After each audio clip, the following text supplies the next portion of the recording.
All right, story time. I'm gonna do two videos a day. Story time. I like that. We're gonna roll out a series. I love that, like Candace does. This is story time. So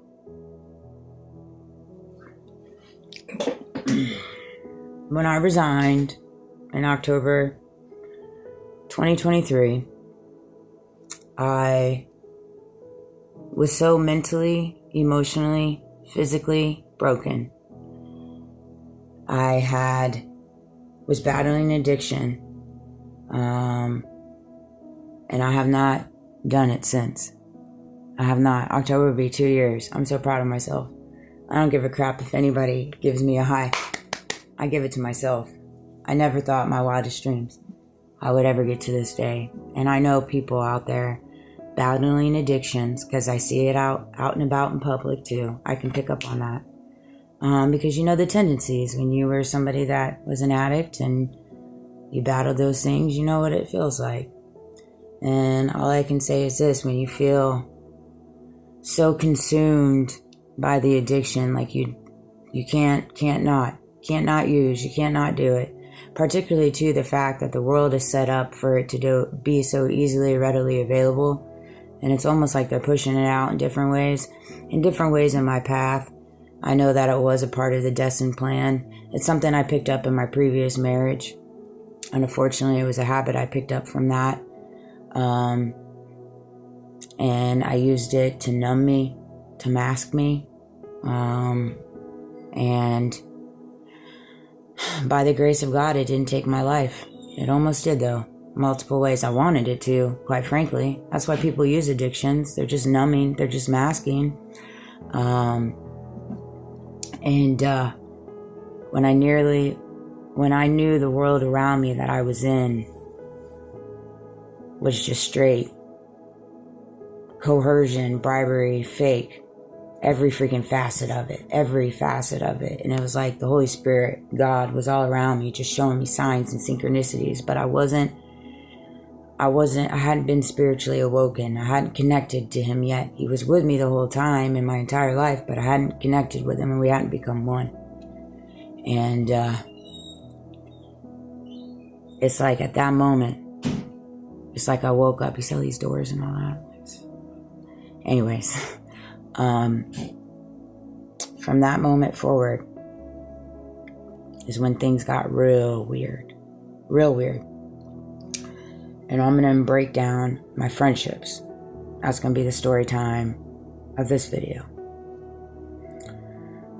I've born and raised in my community. Needless to say, there isn't anywhere I don't go that I don't see somebody that knows me. Or, well, this day and age, I run into blasts from the past. People I went to elementary school with. Right? And so I had one particular friendship that we had been friends pretty much consistently. There was a couple of periods that we kind of laid off, but since I was in essentially middle school, that friendship has been the hardest one to swallow. That particular one. But I had three friendships at that time when I resigned. 4, actually. 4. That were just acting really weird.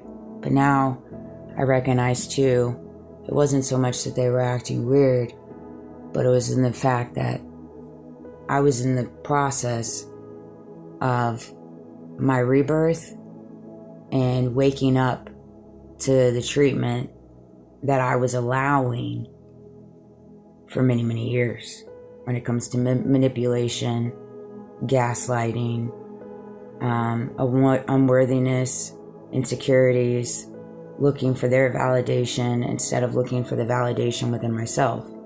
And again, these are all things within myself that I had to heal.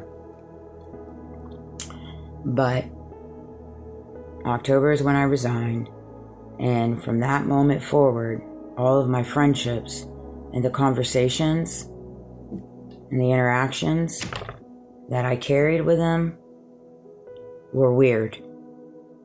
Were very weird. From the verbiage that was exchanged, the mannerisms that was exchanged, the interactions that was exchanged, the body language that was exchanged, I was picking up on how the conversations kind of changed and were manipulated for me to constantly be replaying all the negative facets that were transpiring in my life. Nothing was positive. It was always negative. And when I quit, I had a 2-year non-compete. I could not do what I did for a living within 2 counties that I lived, or I'd be fined up to $50,000. All right. So I got a job working at a local restaurant and a department store. And so from November 2023 to March 2024, until I decided to go back in property management, a county over that was outside of my non-compete, because so-and-so and so-and-so gave me a referral. And that's a whole nother story time. And not to worry, we'll get into that. However, mind you, the friendships, the three friendships that I was carrying at this point, or no, I'm sorry. Yeah, 3. Because 2 of them already fell to the wayside by that point. Picked up on that real quick by the text messages, the correspondence. And you got to think my son grew up with these people too. So that's been a hard Band-Aid. My way home from work, every day I would talk to these friendships, and you know who you are. You know who you are. You know. And I could pick up on the tone. The tone was off. The questions were off. And it's like when you find yourself in a position of life. Again, I made a video this morning. If you feel like the world around you, like you're going crazy in the world around you, you have to ask yourself why you feel like you're going crazy in that world.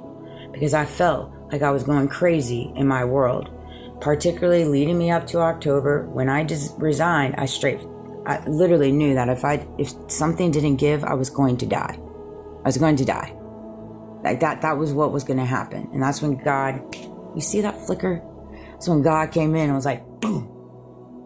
And I know that there's people out there that can resonate with this, right?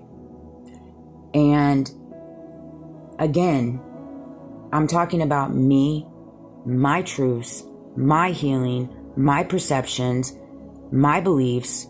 You don't have to understand it. You don't have to believe it. Take away with what resonates and leave the rest. This is all regarding me. I know what part I played into it, and I know what part I allowed. All right? And that's why I'm talking about it. Okay? There's that disclaimer. But when you are in conversations daily with people and they leave you feeling low, negative, manipulated, gaslit, you start the conversation in one mind frame, in a positive place in your mind. You start the conversation with people, right? In your day-to-day. And you start it and you're in a positive mind frame. But then by the end of the conversation, you leave it depleted. You leave it depleted. You leave it not knowing what the heck just transpired.